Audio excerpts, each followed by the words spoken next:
Welcome back, Wise Women Forward listeners. Today we have a therapist whose article I saw in the Huffington Post, and I reached out to her because what she was talking about was just so perfect for all of us to hear. Catherine O'Kane is a Canadian registered clinical counselor, relationship expert, and author of the best-selling book, Real: The Power of Authentic Connection, and it's co-written with her husband, Duane. She is featured in the award-winning documentary Real: The Bravest Thing You Will Ever Be, now gaining global recognition for its crucial message. And Catherine is the proud recipient of the Woman of Worth Foundation 2019 Leadership of the Year Award. With passion, humor, and hard-won wisdom, she brings both clinical depth and lived vulnerability to her work and writing, which she shares alongside her husband, Duane. Hi, Catherine. How are you? I'm so glad I'm to have you good. here. So Good, good. excited to be here. Fantastic. So tell me, both in your book and in the film Real, you and Duane work on a specific type of therapy, group therapy. And talk to me a little bit about that and what you guys do and how you help people grow and become themselves fully. So, all humans become themselves through connection. Starting from when we're little, right? We have within us our authentic self, our caregivers, the people who love us, mirror back to us that self. So, connection love is like water and sunshine for this little seed that helps us become. And we are also, as human beings, we are a tribal creature. We're elephants. We're not grizzly bears, right? And so, what we have found over the years in our work is that working therapeutically with a group of people is exponentially more powerful than just one on one because it activates that wiring system. We so quickly, when we start to be honest and vulnerable with a group of people, we so quickly start to feel connected. We resonate with the stories of others in the room, and in that resonance and grow far more than we do just with one-on-one. And I do one-on-one too. It's important, it has its place, but my first love is definitely working with groups. And I believe part of the reason I do it is because I think this is how we're supposed to live. We're supposed to live feeling connected that way. And we have moved so far away from that in our culture. So I think in terms of just the feeling that you take away from a group experience, it is the way that we're supposed to live. So if anyone listening knows our film, you'll know that I am so in agreement with that Mm-hmm. because we really, when we started stopping around fire and really creating our bigger tribal structures, that's how we grew and how we grew our brain through the connections and the social complexity. And the way that women come together in community is so much more natural than this kind of broken apart. Even the smaller nuclear families, we are better in a bigger group. And that's one of the things that we show in the film. So, one of the things that I believe is that patriarchy kind of breaks us apart to control us better. What are your thoughts on that? Have you seen that in your Have I work? experienced it? Yes, I have. Has it come to rest inside of my being in a way that it never used to theoretically? Yes, it has. I mean, it's such a it's it, we are living upside down and backwards to the way that we're supposed to, right? I mean, this hierarchical, independent, focused culture that we live on, which its foundation is patriarchy, is absolutely backwards to the way that we are supposed to live. And I have had my own personal reflections and personal journey around really awakening to the degree to which it was living in unconsciously inside of me. And I think Mm, that's part of the problem, right? Is systems, and I'm also trained in systems. Systems are not something that most of us are consciously inputting into. We are kind of like fish swimming in the water of this system. We don't know that we're in the water, and we're just behaving because this is the reality. mm.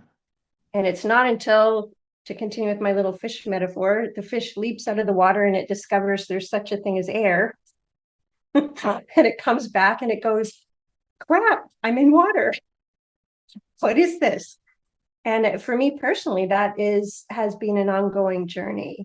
When I was way back in the day in university, I would have considered myself a feminist. I was very outspoken. I grew up as the daughter of a Presbyterian minister, and I had many things to say about the male framing of that religion. But there were so many ways in which I unconsciously cooperated with the system that I'm only starting to really realize. And that the biggest place is in my relationship and in my personal addiction to romance. Yes. I Which love has that. been sad for me to acknowledge and admit, but it is the truth. I understand. Yeah, this 10-year process of making this film, I also thought myself an outspoken feminist and realized how many nuggets I was holding on to, and I was like unconsciously holding on to them. So Yeah. when did you start really realizing a lot of these, and what have you done to um, unload them, take them apart? How would you say it? Um, well, I don't know that I could tell you there's a single turning point. It's like little touchstones, moments of awareness, greater and um, greater and greater building up over time. Mm, I mean, the whole thing got into me when I was very young and vulnerable. And I was a kid on the schoolyard who never quite fit in with my peer group. I was told I was weird, and I am. I now wear that proudly. Go me, I'm weird. yeah. and and when I was little, books were my refuge. And as a teenager, graduated into romance. Still read it as entertainment now and again, but I just I don't think I really realized how damaging it is to train women to put all of their attention in one place. And that's essentially what romance does in a real sneaky kind of hijacking our social engagement system to say, oh, you have this impulse to love and connect, narrow it all down and put it all in this one place. Yeah. One person. Yeah. One person, which is ridiculous. One person can't, I mean, it will never work anyway. Yeah.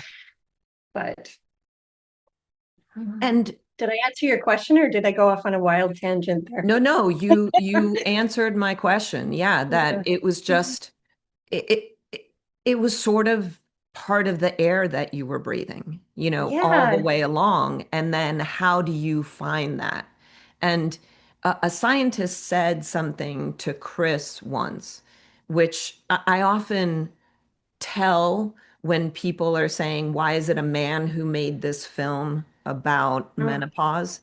And the scientist said to him, it's unlikely that it's a fish who's going to discover water. And it's Mm. exactly what you said, right? Because a fish, it's like it's ubiquitous.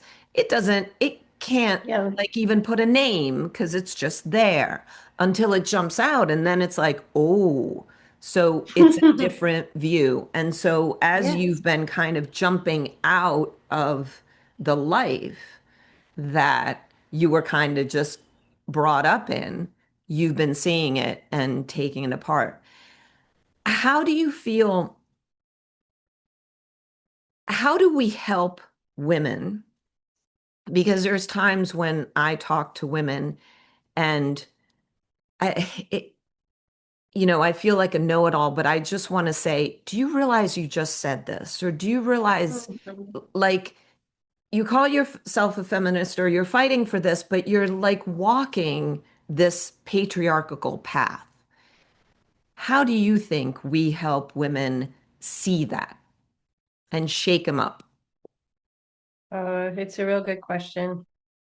I mean, the way that I've chosen to do it is just by continuing to share my own story and my own personal experience and my own if somebody said something in front of me, I would probably say something like, "Oh, when I hear you say that, here's how I feel." And in a hopefully very invitational way, right? Because if somebody's swimming in water, we want to help them realize that there's air. Right. And so, when back in the day, it doesn't happen anymore because I have gray hair now. But back in the day when Duane and I taught together, anything that was wise that was said in the workshop, regardless of whether it was him or me, would be attributed to him. Wow. you know, Yeah. I was the compassionate, loving, caring one, and he's the wise, charismatic. And it's not true. I mean, he's lovely and compassionate too, and I am wise and charismatic too. But so when that happened, gradually over time, I found ways to speak to it directly, Hmm. where I would not be shaming the person who said it or making them feel uncomfortable, but still making the point. And sometimes I would do it by making a global statement that was not pointing at one person. And sometimes I would just call it out in the moment in a very kind of humorous way. Amazing. Yeah. So Mm-hmm. you're reminding. You're Yeah. reminding, and in that way, if a person's ready, they can, oh, I thought that. I did that. Yeah. And hopefully helping them see there's air instead of just water, right? Right, right.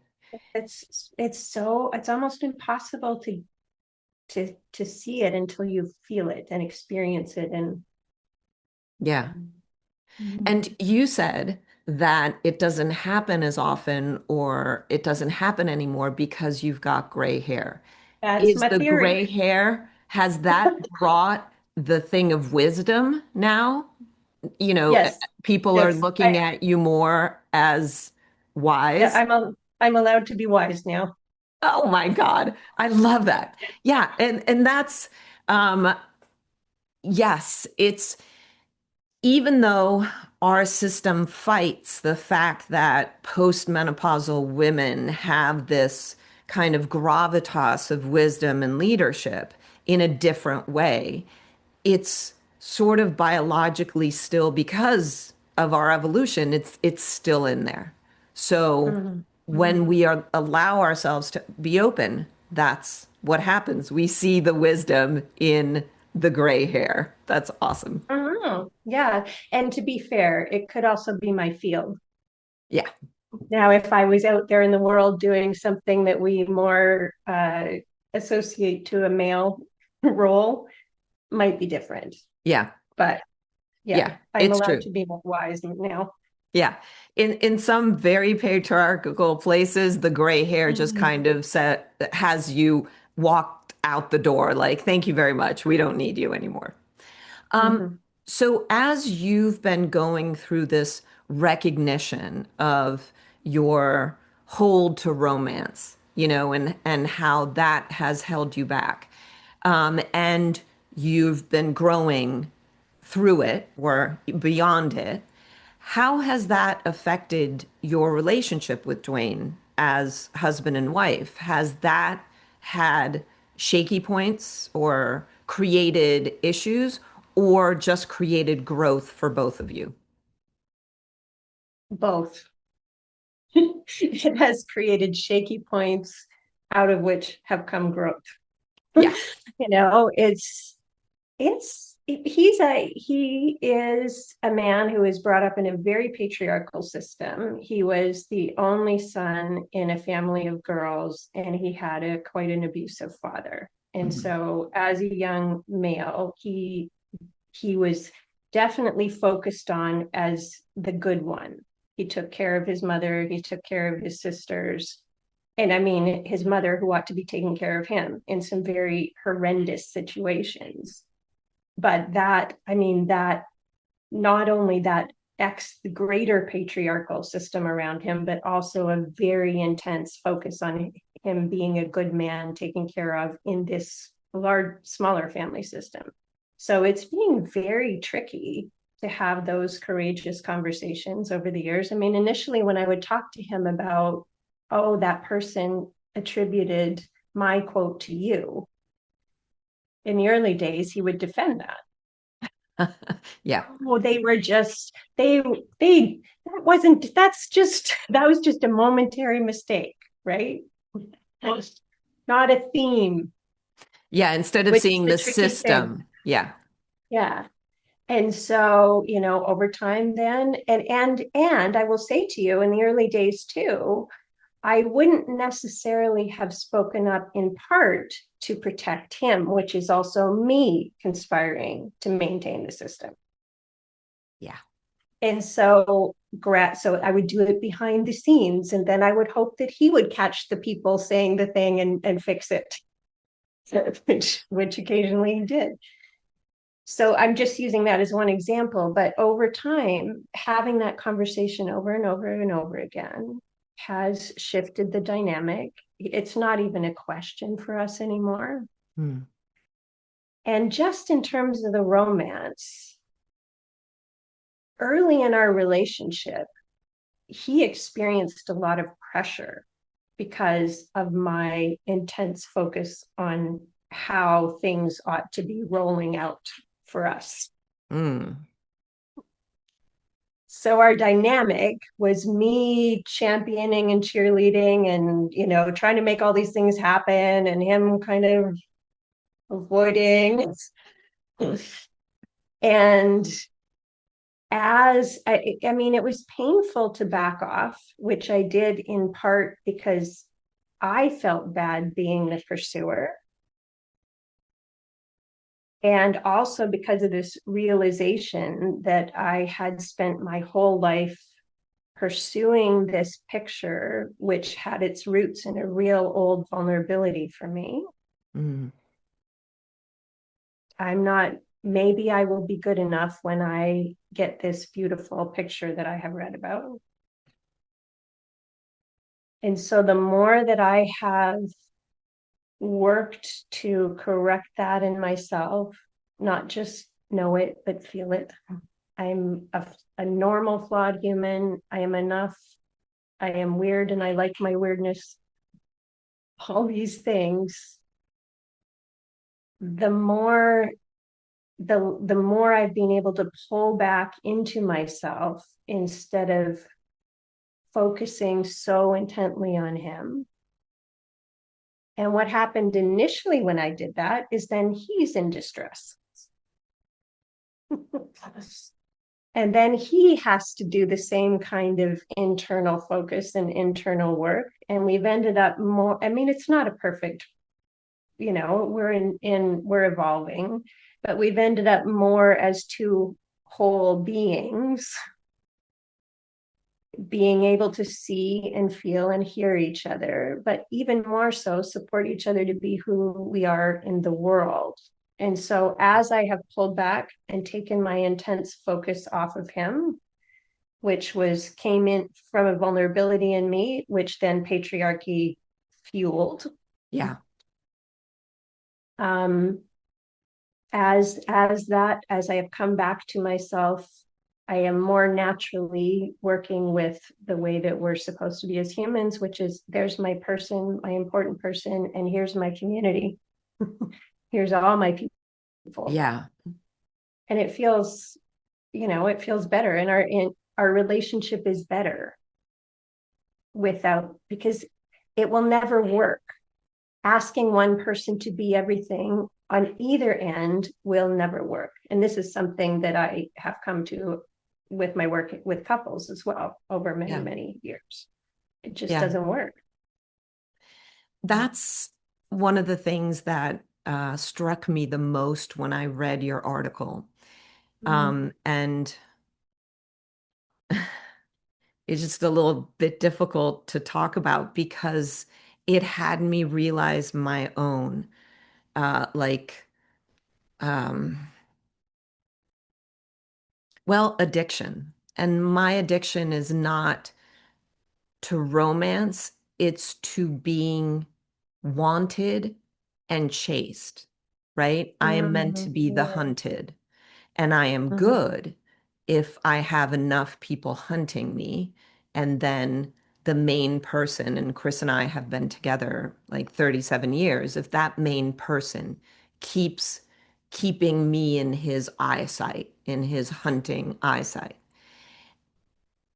And when I was reading your article, I just totally saw that in myself. And I had a catch of breath because it was like, Oh, oh man, it's still there. And that is what is so insidious, because yeah. what that does is just like patriarchy puts everybody in a particular box. You're a woman, you're a man, you're this, you're that, you're a stay-at-home mom, or you're a career person, etc. It's all very clear-cut boxes. That puts each person in the relationship in a clear-cut box.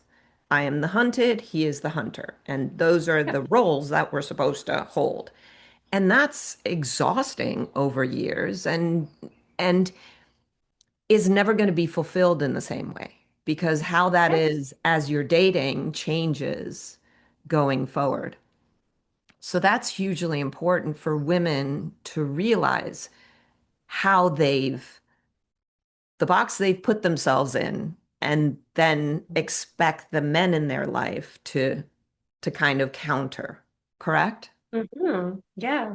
And I actually think it plays out not just in heterosexual relationships because of the programming. Yeah. The programming exists regardless of your sexual orientation. So, yeah, absolutely. I agree. And thank you for sharing that with me. Oh, thank you. I just had to because it was so moving to read your article that way. And yes, that's true. My daughter, who has dated both men and women, um, but there's a very clear-cut idea for her when when she's dating a man of who's supposed to ask and who's Mm-hmm. supposed to do what, because of the society, not because of what she learned from us. Mm-hmm. So, how do we shake society up, and how do we shake that patriarchy up and change things? Yeah, I think part of it comes from, well, so you're going to get my perspective from my work. I mean, I believe that when we learn how to drop those roles and masks and be truly authentic and truly real and truly vulnerable and see each other as truly who we actually are, instead of putting all these projections on top. You are the one who's supposed to hunt me, you are the one who's supposed to romance me, like these two-dimensional projections. Yeah. I think it will naturally start to shift when we actually see who people are. I mean, I truly believe you could never hurt anybody that you actually knew. And my grandfather came back from the Second World War, a very traumatized human. And so he never told us when my brother and I were young, we would want to know the stories. The only story he ever told was one day they were in a city that was occupied and so dangerous. He walked around the corner and he came face to face with a German soldier, and they both looked at each other and they both walked away. Wow.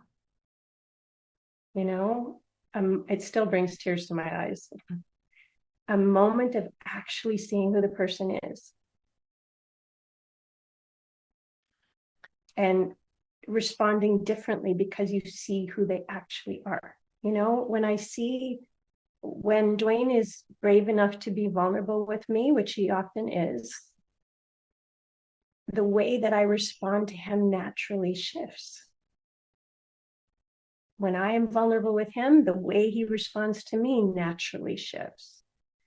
Because now we're authentic human to human relationship instead of systemic, preserving systems, roles, running with the insanity. Yeah. And then it takes growth from there. Yeah. So you see each other, and then it might take some work to make that step into the new identity, or not even identity, but to the new space. But we have to trust to show each other and to see each other, and then trust that we'll do the growth. Yeah. Yeah. And when you shift, so here's the thing with my whole not good enough, romancy, blah, blah, blah, all that stuff. One of the strategies I have learned is to overfunction and people please. Oh, gee, I Right? think every single woman who's listening to this, that's me. Yes. And we know these strategies don't work because even if you please 99% of the population, one person is not pleased and you'll go, or even, the cry of the overfunctioner is, I give and I give. How come no one ever considers me? Why? Because you trained them all not to. That's why. When you were over functioning, you were literally training them not to do their part of the relationship. That's what's happening. So when we shift our inner relationship to ourselves, there is going to be a natural behavior that emerges out of that shift. If I feel like I'm good enough, like truly feel it, I am not going to overfunction. I am not going to people please. And the more that I make that shift, the more I invite the people around me to do the same. Because systems and patterns in relationship are like a dance, right? We like to think of them as cause and effect. I'm only doing this because you did that. But they're more a cycle, they're a pattern. And if you change your dance step, the whole dance has to change. So, I mean, the more that we naturally start the behavior, yes, and the behavior will quite naturally follow when we have also realigned with who we actually are. And Yeah. I'm talking about it like it's in there because of the messages we've received, right? Yeah. I'm not trying to say it's just like, oh, you got this thing inside of yourself you need to fix. It's Yeah. constantly being reinforced. It's in there because of the messages we receive. Yeah. And So it's it's not up to, easy. yeah, it's not easy, but it's just if we listen to our deeper voice and to what's true about ourselves, and we Yeah. work on that, it changes the people around us because we are acting in a more vulnerable and open way. Yeah. And saying what's true and saying what matters, which is what you did with your husband in the doc, right? Yeah. Yeah. Putting a real message out there. Exactly. Putting the real science out there so that people can, in watching wise women, women can see, oh, that thing that I've felt all along, that I am important, especially as I get older, it's true. Mm-hmm. Yeah. Mm-hmm. And giving them voice. Yeah. Yeah. So this podcast we call Wise Women Forward. Hmm. When I say that to you, what do you see in that? What does that mean to you? And what do you envision with Wise Women Forward? I envision us as the impulse for systemic change. Right? As providing the energy and the momentum to get this crazy system moving in a positive evolutionary direction. Fantastic. That's great. Mm. Catherine, are there any questions that I should have asked or you wish I had asked, which I didn't? No, it was fun. This is a lot of fun talking to you. Oh, that's awesome. Yeah, it was so great talking to you because it's just in such simple ways you are giving these hugely empowering and inspirational thoughts and Mm. directions for women's lives. That's how I Ah, feel. So I thank you for your work. thank you so much. I hope you'll stay in touch with me. Absolutely. Absolutely. We'd Mm. love to have you back and talk about different directions in your work and how we can keep moving women forward to to open themselves to their true selves. Yes. And listeners, I will have links to Catherine's work and where you can find her book and her film, etc., all in the description. And of course, there's going to be a link to rent Wise Women the film if you haven't seen it yet. So thank you so much, Catherine, for being with us, and we'll see you here again. Thank you so much.